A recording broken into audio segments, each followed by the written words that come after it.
Hello, this is Greg Pitzer, and I wanted to give you a brief tour of the Common Sense Media site on cyberbullying.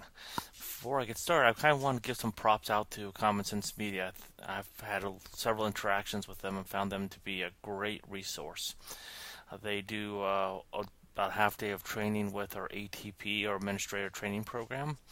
They come in and talk to the administrators in training to talk to them about cyber safety and go through a lot of the resources that are available. And then, of course, I think a lot of people know that they are now partnering with Q as well to provide professional development around cyber safety and cyberbullying, which I think is a very, very relevant topic these days.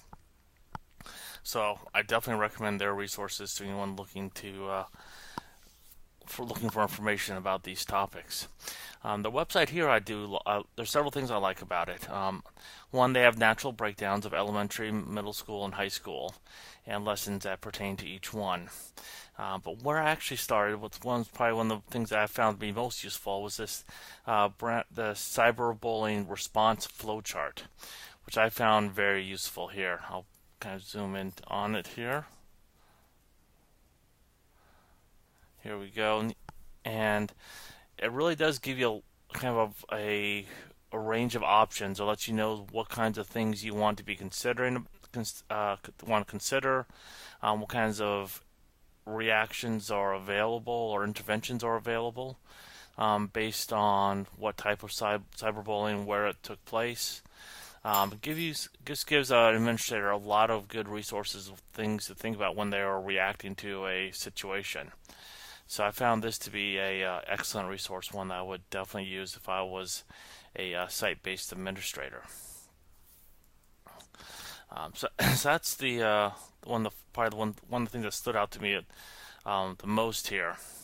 The other thing I like about this is they also looked at the different populations. Obviously, administrators is a key one here, but also looking at providing resources for students themselves, not just teachers and educators, but for what kinds of resources students might be interested in, and might kind of reach out to them a little bit more powerfully.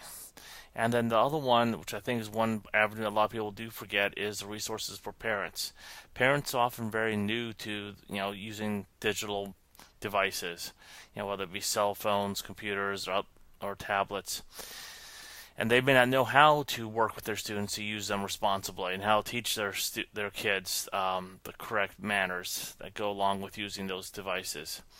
So I like the idea that there's a whole area for resources for parents to use as well. I found that to be quite useful, and something if I was going to be working with a parent workshop, parent PTA meeting, something like that, I would definitely want to highlight these resources here.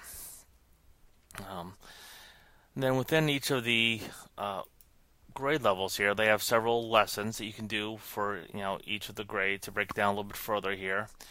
Um, and they also they mentioned this is just 2 of 25 lessons they offer in elementary school. So when you go to explore the further lessons, you see that they really are aligned to to digital citizenship. All these things you might want to be thinking about. It's not just cyberbullying, but it's how it interacts with all these other avenues. And there is a whole, list of lessons here that one can go through, and you could definitely, plan throughout the school year to cover. And I'm sure you could do these or similar ones, every year for elementary school here. So I like how they do the incorporation of the cyberbullying in with digital literacy and citizenship. They do that for each of the middle school and high school curriculum as well. Here's the high school one. They've got 12 more lessons to working with same basic categories, but more appropriate for high school students to learn from.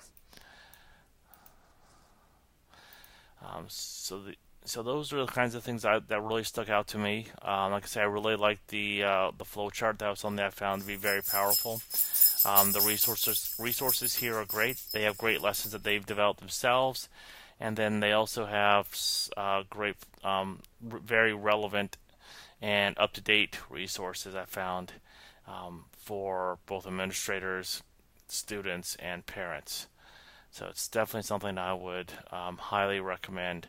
And like I say, I've definitely used Common Sense Media many times when looking at cyberbullying, digital safety.